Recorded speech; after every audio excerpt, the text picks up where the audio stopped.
তো আল্লাহ পাকের ব্যাপারটাকে খুব সেন্সিটিভলি বুঝতে হবে এবং সূক্ষ্মতার সাথে বড় বড় ওলামা কিরামদের কিতাবগুলো পড়ে তাদের কাছ থেকে ব্যাখ্যা জেনে নেবেন।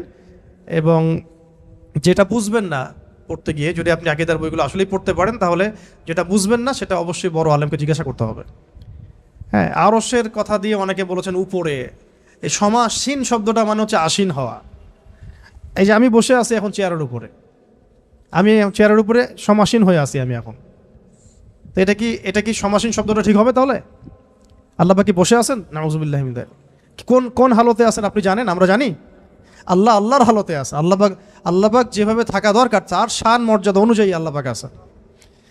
তো এই ব্যাপারগুলো খুব সূক্ষ্ম, কিন্তু এই জন্য আমি বলছি এটার আরেকটা দার্স লাগবে পরের ক্লাসে ইনশাল্লাহ। ওই দিন আমরা তাওহীদের পুরো বিষয়গুলো, খুঁটিনাটিগুলো জানবো ইনশাল্লাহ। পাশাপাশি শিরকের বিষয়গুলো লিস্ট করা হচ্ছে, যতগুলো কাজ শিরক এগুলো আপনাদেরকে বলে দেব।